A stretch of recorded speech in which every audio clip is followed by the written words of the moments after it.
salt spray stings my eyes, but I can't look away. That is America, the monster's den. For years they told us the American soldiers were beasts devoid of honor, who would inflict unspeakable horrors upon us. My hands are trembling. Every whispered story, every terrifying poster, every drill where we were taught to choose death over capture, it all comes rushing back. The ramp lowers. We are 247 women, and we are about to meet our fate.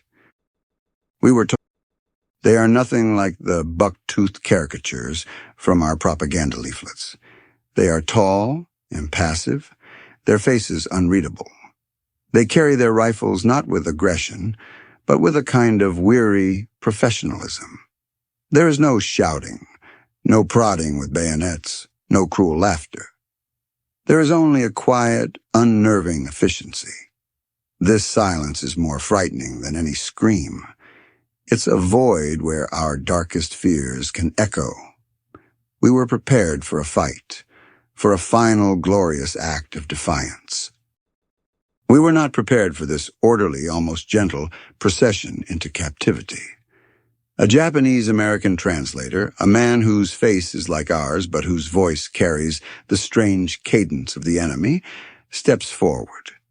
He speaks to us in calm, measured tones, relaying the orders of an American officer.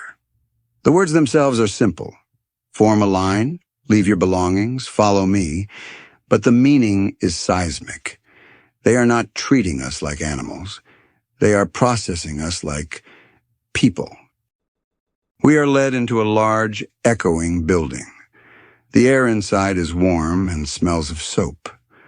We are instructed to disrobe, and for a moment the old fear returns, cold and sharp. This is it, the humiliation, the violation we were warned of. But then American female nurses enter the room. Their expressions are not of contempt, but of clinical neutrality, perhaps even a flicker of sympathy. They guide us towards rows of steaming showers, handing each of us a small white bar of soap. The hot water is a shock to the system. For years we had known only cold, rationed water, a luxury even when we were serving the emperor. Now our enemy was providing us with unlimited warmth. It felt like a trick, a softening before the inevitable cruelty. As we emerge, clean for the first time in what feels like a lifetime, we are not handed rags. We are given simple, clean gray dresses, new undergarments, and sturdy shoes. We are being clothed, fed, and sheltered by the very people we were taught to despise. An officer explains, through the translator, that our treatment is dictated by something called the Geneva Convention. He speaks of rights for prisoners, of humane standards. The concept is so alien, so utterly contrary to the Bushido code of death before dishonor, that it barely registers. The empire did not sign such a document. For a soldier of Japan, to be captured was to cease to exist. Yet here, it was the beginning of a profound and terrifying conflict, not with our captors, but within ourselves. The first morning was the most disorienting. Waking up not on a hard-packed dirt floor or a thin straw mat, but on a soft mattress, tucked under the weight of a thick wool blanket, was a physical shock. For a moment, suspended between sleep and awareness, one could almost forget where we were. But the clean, unfamiliar scent of pine wood and disinfectant was a stark reminder. This was not a barracks we had ever known.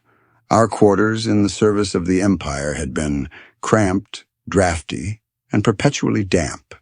Here the buildings were sturdy, the floors were swept clean, and sunlight streamed through large glass windows. There was space to walk without bumping into another person, space to breathe, space to think. And it was the thinking that was becoming dangerous. The routine of the camp settled upon us with a relentless, gentle rhythm. 3 times a day, we were marched to the mess hall. Each time, we braced for the meager rations we were accustomed to. A small bowl of watery rice, perhaps a pickled vegetable, and each time, we were met with an abundance that felt obscene. There was bread with butter, milk, meat, fruit. We ate from clean plates with proper utensils. The American guards watched us, their faces betraying a strange mix of curiosity and pity. They saw our hesitation, the way we would look at the food as if it were a mirage, the way we ate quickly, silently, as if afraid it would be snatched away. This consistent, overwhelming generosity was a form of psychological warfare more effective than any threat. It bred a deep and corrosive guilt. We knew from the last frantic letters we had received that our families back home were starving. The American firebombing had turned cities to ash and farmland to dust.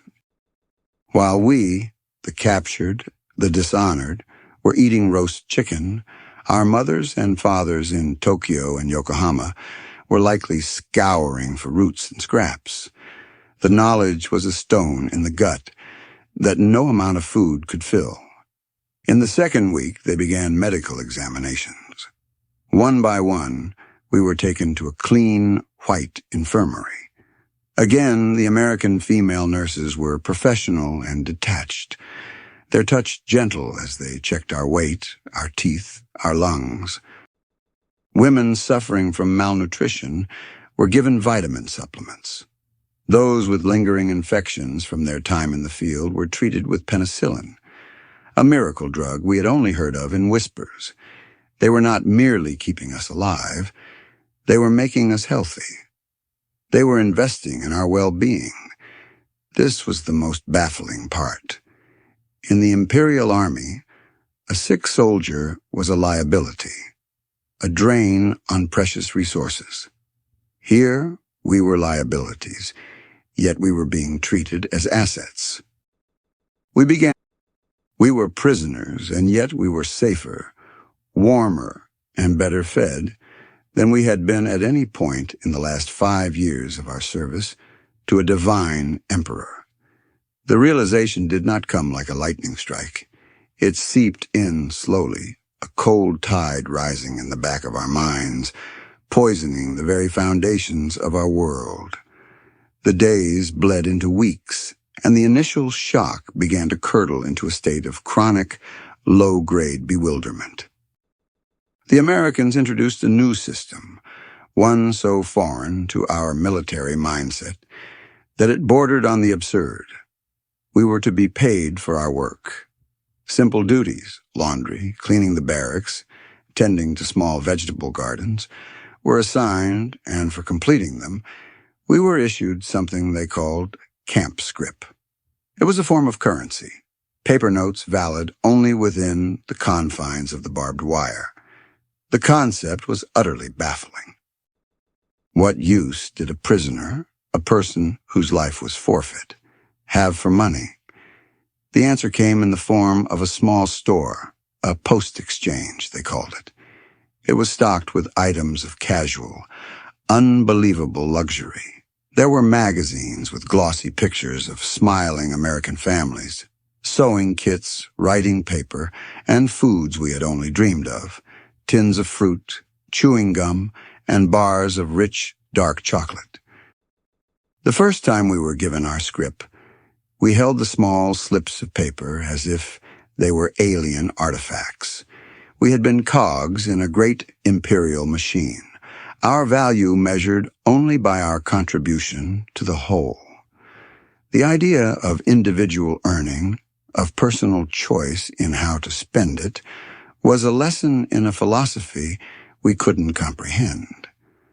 An American officer, speaking through the ever-present translator, tried to explain. "This is your money," he said, his tone patient.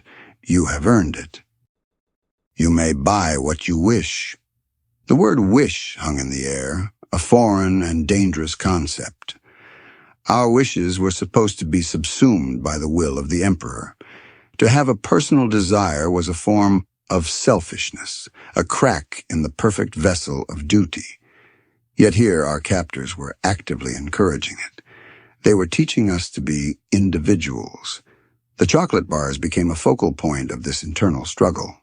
To purchase one felt like the ultimate act of betrayal. It was a decadent pleasure, a surrender to the enemy's soft, corrupting culture. But the temptation was immense. A few women, bolder than the rest, were the first to trade their scrip for the sweet, forbidden luxury. They ate it in secret, as if committing a crime, the taste of it both exquisite and agonizing. The act of choosing, of buying, of tasting was a tiny rebellion, but it wasn't a rebellion against the Americans. It was a rebellion against the ironclad conditioning of our past lives. It was an admission that we, as individuals, had desires, and that those desires could be met with something other than shame. This new system also changed our interactions with the guards.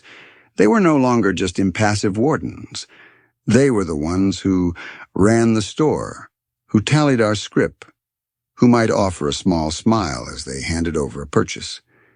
These were small, human moments, transactions that chipped away at the monolithic enemy. They were not monsters. They were shopkeepers, clerks, young men doing a job. And their job, it seemed, was not to break our spirits with cruelty, but to slowly, methodically, and perhaps unintentionally, dismantle our entire worldview with comfort and choice. We were being unmade, one bar of chocolate at a time. The guilt remained, a constant, bitter undercurrent. But it was now mixed with something else, something new and terrifying. A flicker of doubt about the world we had left behind. A world that demanded everything from us and gave nothing in return, but a promise of a glorious death. Here our enemies demanded nothing but our orderly cooperation, and in return they gave us a life that was, in its material comfort, superior to anything we had ever known. As autumn began to chill the California air, another layer of this strange new reality was peeled back. We were allowed to write letters home. The news was met with a mixture of desperate hope and profound dread. For months we had existed in a vacuum, completely severed from our former lives. The chance to reconnect was a lifeline. But what would we say? How could we explain our situation without sounding like traitors? How could we describe our comfortable beds and full meals to families we knew were facing ruin? The letters were collected, and we were told they would be censored, a standard procedure of war. But the act of writing was a torment. Every word had to be weighed. To complain would be unthinkable, a sign of weakness.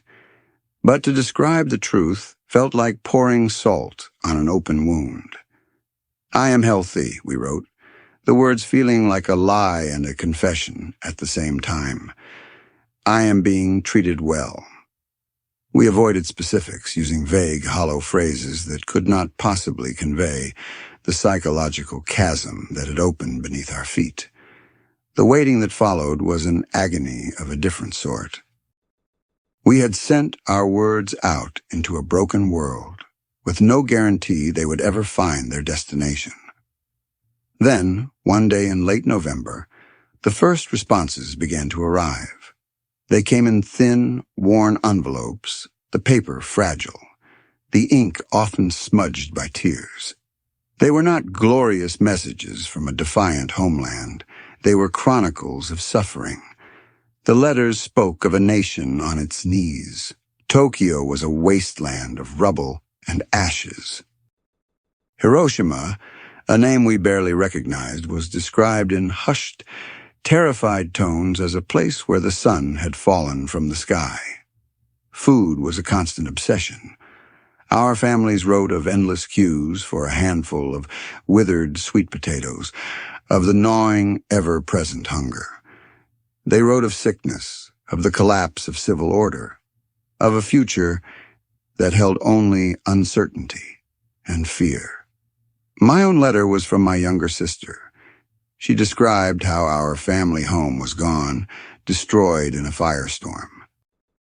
They were living in a makeshift shelter.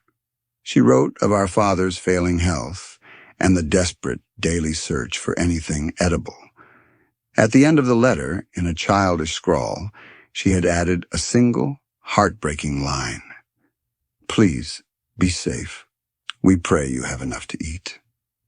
I read that line, and the roast chicken I had eaten the night before turned to poison in my stomach. The cognitive dissonance became unbearable. The carefully constructed world of imperial propaganda, of Japanese spiritual supremacy and American barbarism, was not just cracking, it was being pulverized. The roles were reversed. We, the prisoners of the demons, were the safe ones. We were the ones with enough to eat. Our captors were keeping us healthier than our own government could keep its citizens. The letters became a shared, secret burden among us. In the quiet of the barracks at night, women would weep silently into their wool blankets. We were mourning not for ourselves, but for our families.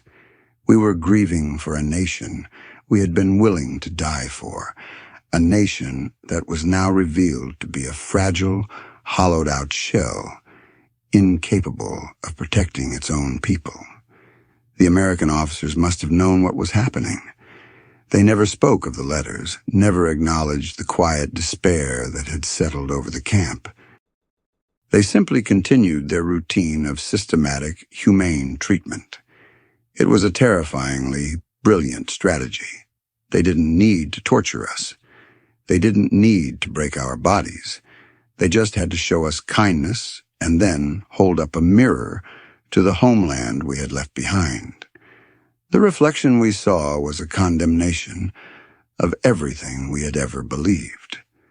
The arrival of December brought a palpable shift in the camp's atmosphere.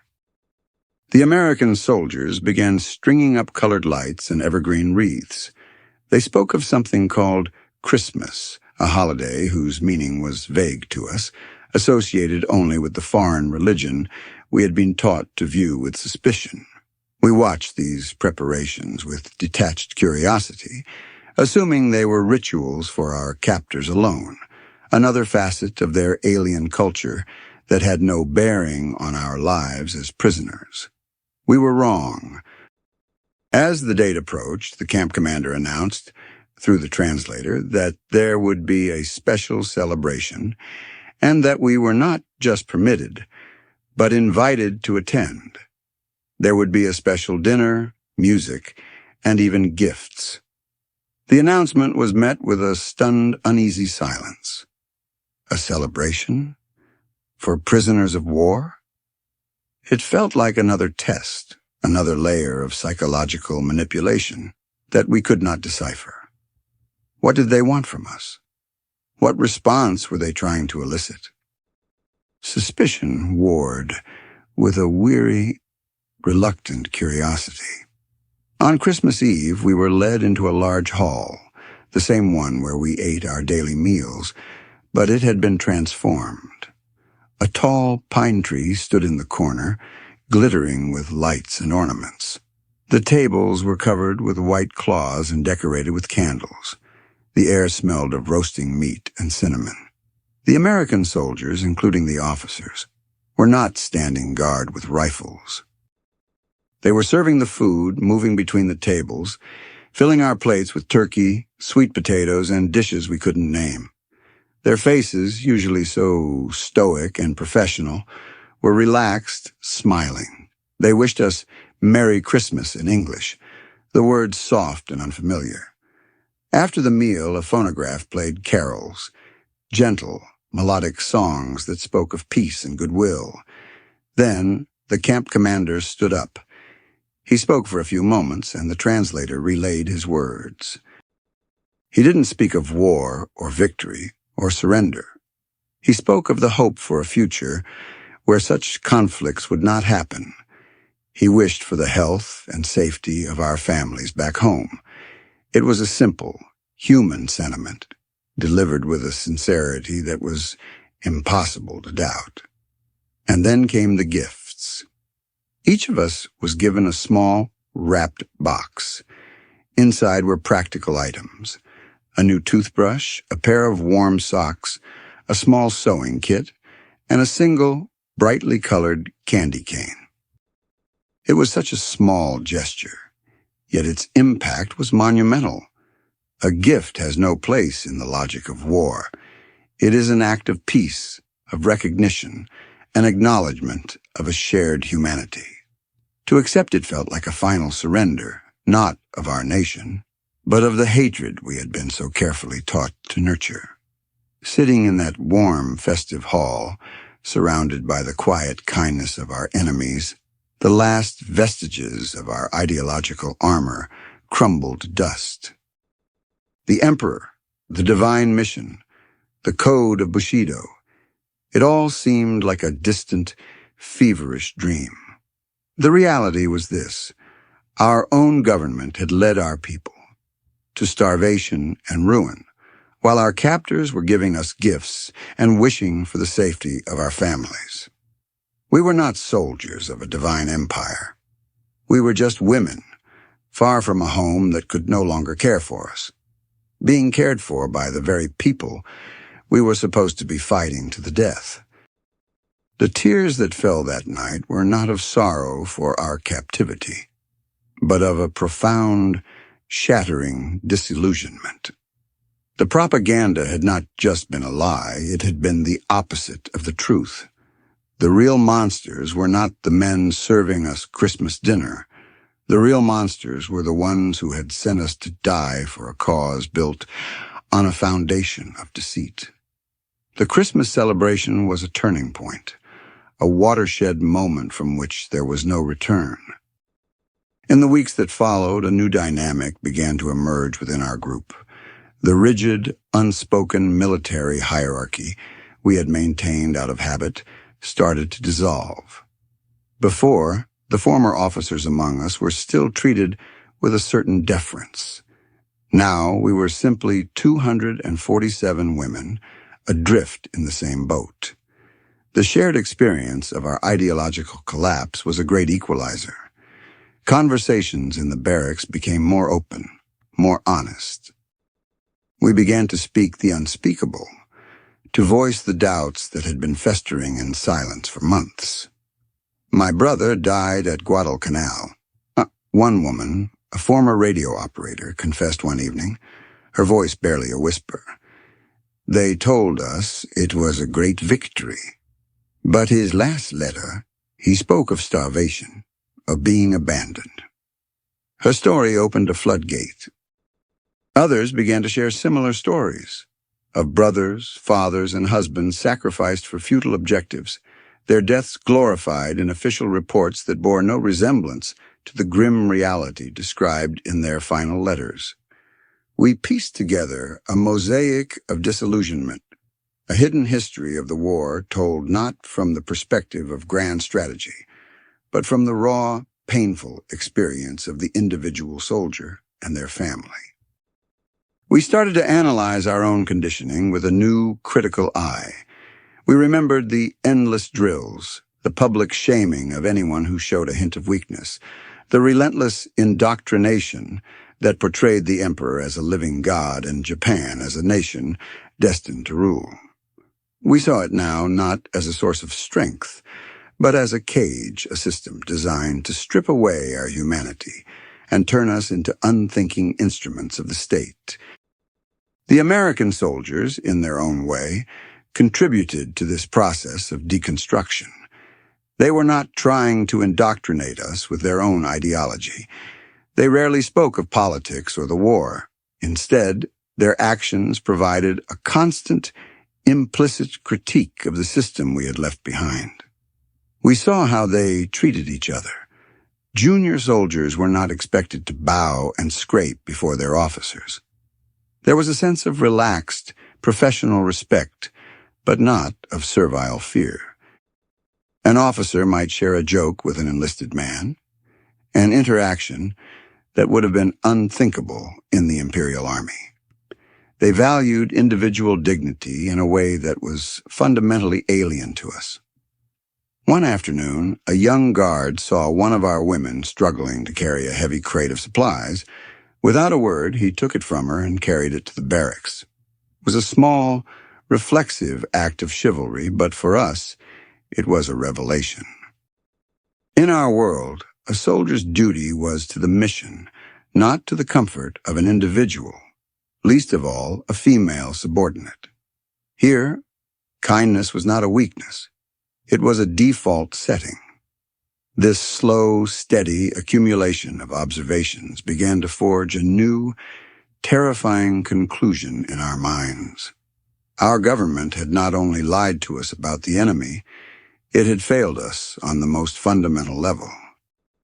It had treated its own people with a callous disregard for their well-being, demanding absolute sacrifice while offering nothing but hardship in return. The Americans, the supposed barbarians, were showing us more respect as prisoners than we had ever received as citizens. This wasn't just a military defeat. It was a moral one. The empire had been built on a foundation of lies, and we were the living proof.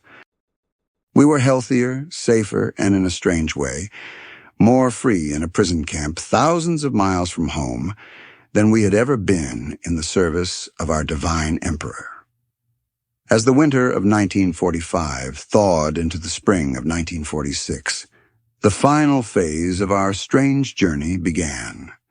Rumors of repatriation started to circulate, carried on the gentle California breeze. The war was long over, and the time was coming for us to return to the nation we no longer recognized as our own. The news did not bring the wave of elation one might expect. Instead, it was met with a deep and pervasive anxiety. Home was no longer a comforting thought. It was a place of ghosts, the ghosts of our families struggling to survive, and the ghosts of the beliefs we had shed.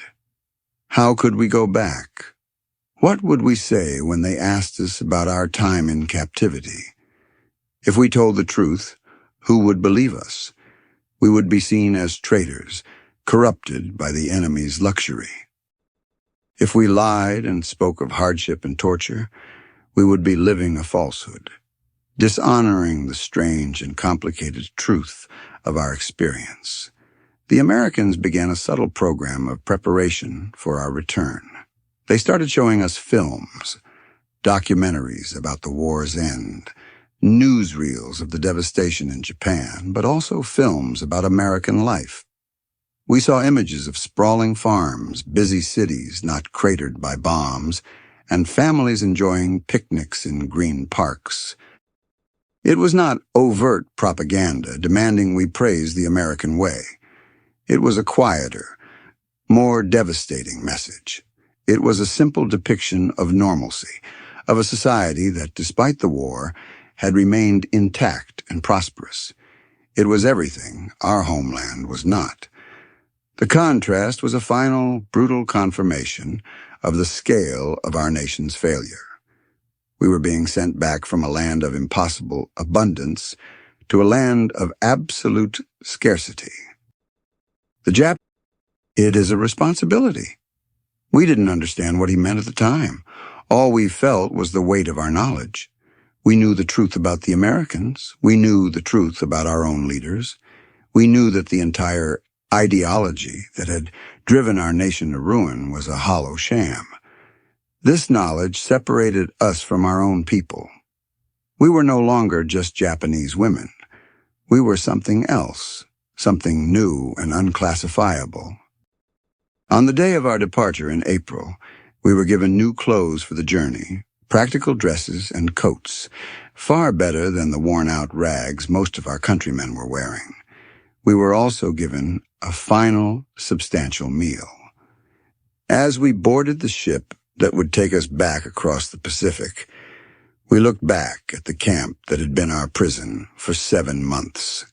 It was a place of barbed wire and guard towers, a symbol of our defeat. But it had also been our sanctuary, our classroom, and the crucible in which our old selves had been burned away. We were leaving a prison that had, paradoxically, set us free. We were returning to a home that now felt like a cage of shattered illusions and painful truths. The journey back was the reverse of our arrival, a slow passage from light back into darkness. We were heading towards a homeland we loved, but whose foundational beliefs we now utterly rejected. We were no longer prisoners of war, but we were about to become exiles in our own country, carrying a truth that no one wanted to hear. The ship sliced through the gray waters of Tokyo Bay, and the Japan that came into view was a specter of the one we had left.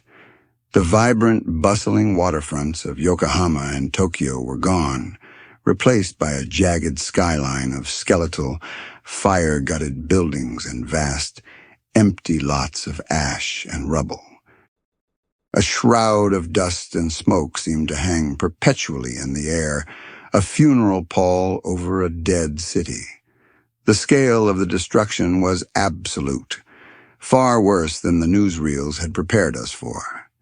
This was not the proud, defiant nation of imperial propaganda. This was a landscape of profound and utter defeat. As we disembarked, the first human contrast struck us with the force of a physical blow. We, the returning prisoners, were healthy. We were the defeated, the dishonored. Yet we looked healthier than the victors would have in their place.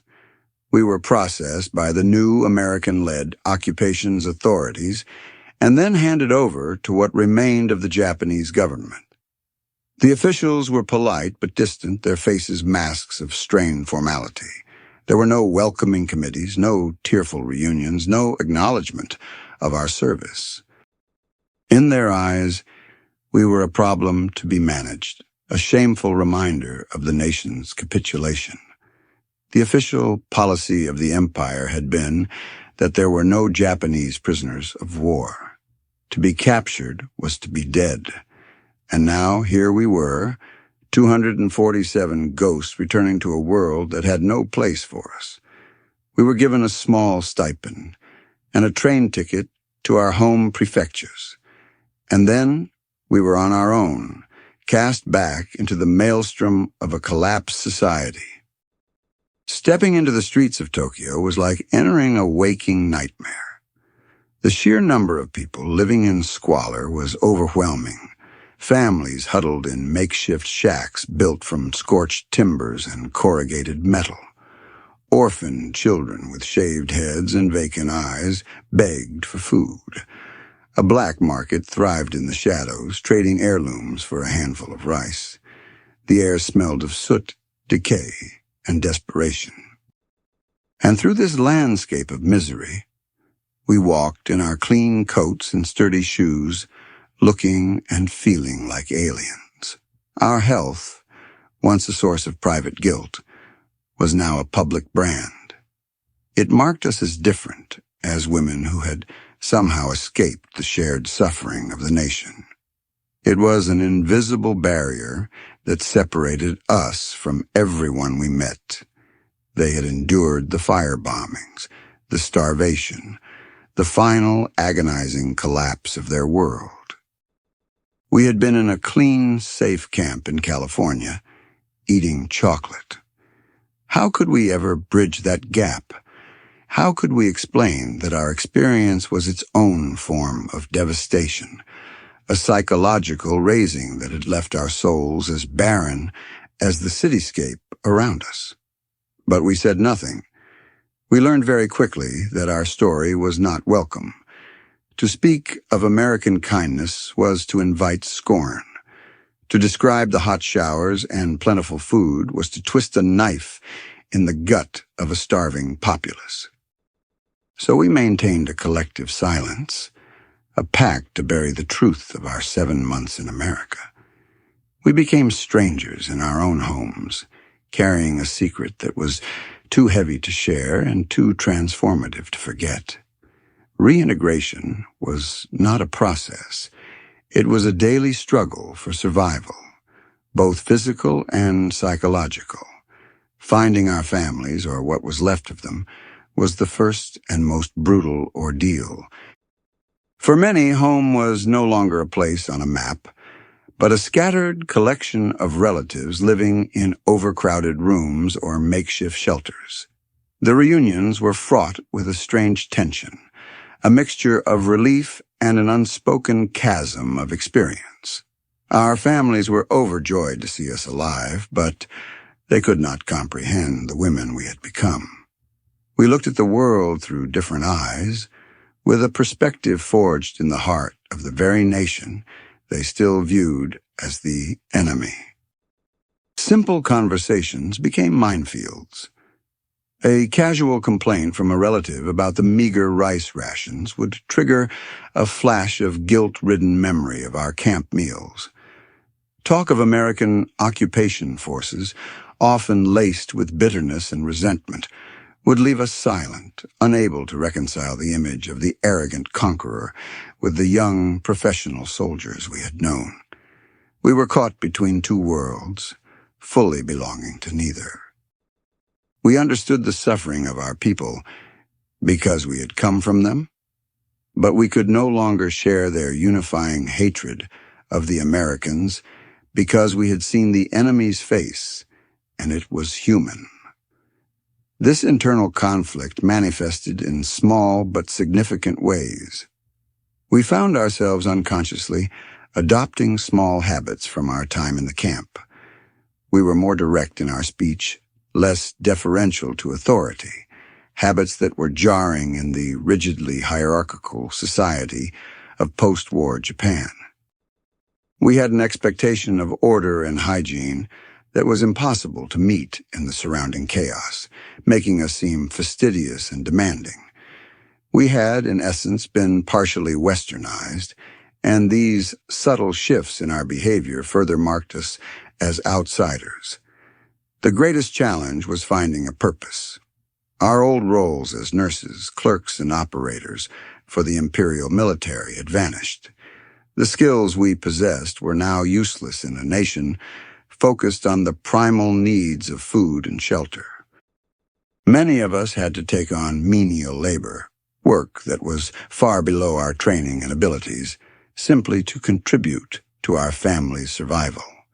This was a profound humiliation, a fall from the status of serving the divine emperor to scrubbing floors or working in black market stalls. The psychological toll was immense. We suffered from a quiet, undiagnosed trauma, a form of moral injury. We had not been broken by cruelty, but by a kindness that had forced us to confront the utter bankruptcy of our own nation's ideology. This was a wound no one could see and no one could understand. There were no support groups, no therapists to help us process this complex grief.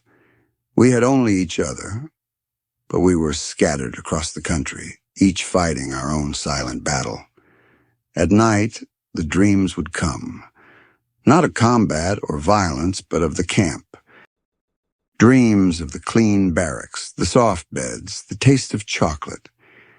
We would wake up in the cold, cramped reality of post-war Japan with a sense of loss that was sharp and painful. We were mourning a prison. We were homesick for the land of our enemy. It was a deeply shameful and confusing emotion, one that had to be suppressed and hidden away.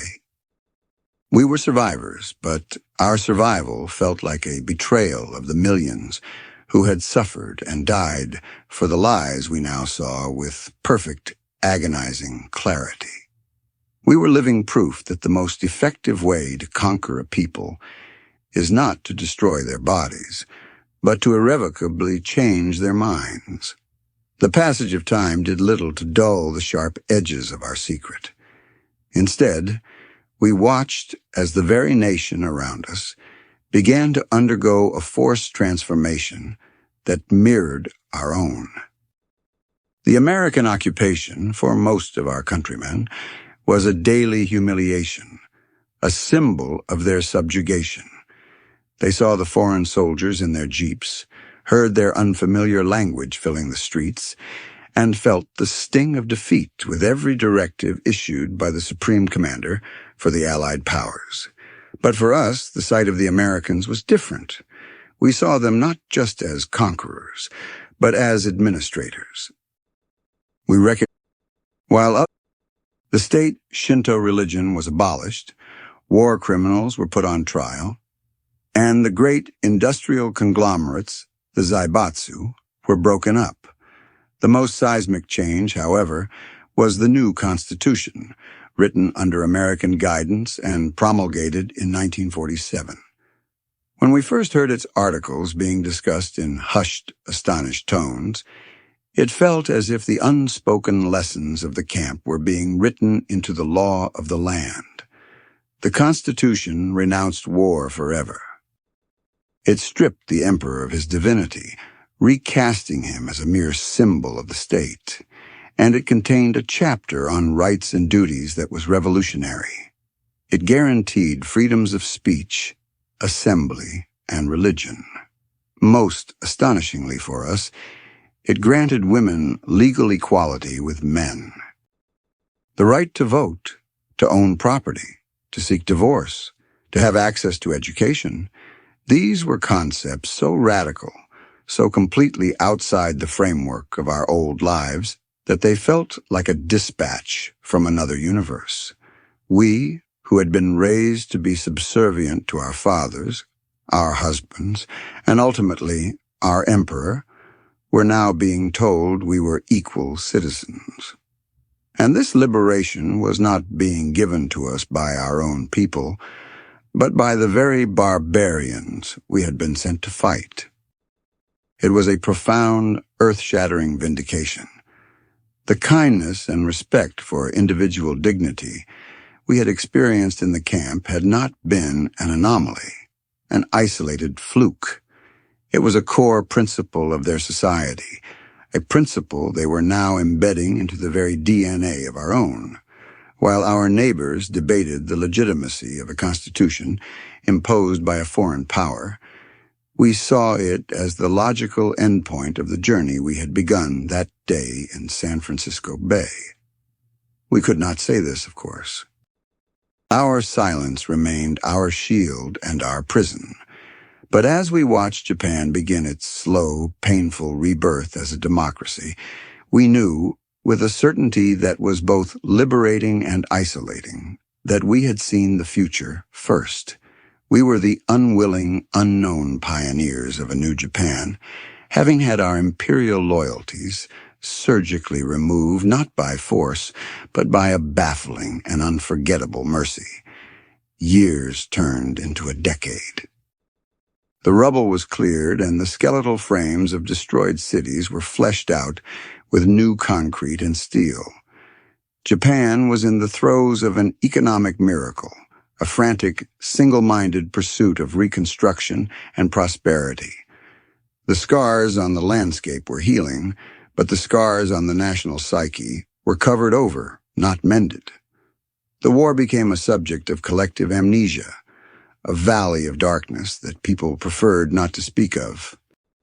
For our small, scattered community of 247, this national silence was a familiar echo of our own. We grew older, we married, raised children, and became grandmothers. We blended into the fabric of the new Japan, our extraordinary past hidden beneath the placid surface of ordinary lives. But it was never gone. It was a subterranean river that shaped the contours of our existence in subtle but profound ways. We raised our children differently. We taught them to question, to think for themselves, a stark contrast to the rote memorization and unquestioning obedience of our own education. We encouraged our daughters to pursue education and careers, instilling in them the value of the independence that the new Constitution guaranteed, a right that had been gifted to us by our former enemies. In our homes, We insisted on a level of cleanliness and order that often baffled our families, a lingering echo of the immaculate barracks in California. We held a deep-seated appreciation for simple comforts, a warm bath, a full pantry, a soft bed, that those who had not known their absence could never truly understand. We also carried a quiet, lifelong skepticism of authority. Having seen the entire ideological structure of our youth collapse into a pile of lies, we were immune to the grand, sweeping promises of politicians or the appeals to nationalistic pride. We had learned the hard way that governments could demand the ultimate sacrifice from their people while leading them to ruin. This quiet cynicism was another invisible barrier, separating us from the post-war generation's enthusiastic embrace of corporate life and national rebuilding, which to our eyes sometimes looked like a new form of the same collective, unthinking devotion. Occasionally we would encounter an American, not a soldier of the occupation, but a tourist or a businessman. In these moments, a flicker of the old confusion would return. We would feel a strange private connection, a secret acknowledgement of a shared history that the American, of course, knew nothing about. They were simply representatives of the nation that had simultaneously defeated us and saved us, the authors of the most painful and liberating chapter of our lives. These encounters were a reminder that our experience was not just a memory, but an ongoing part of our identity. We were Japanese, but a part of us would forever be shaped by America. Our ordeal had given us a dual vision, an ability to see our own culture from the outside. We saw its strengths, the resilience, the discipline, the deep sense of community.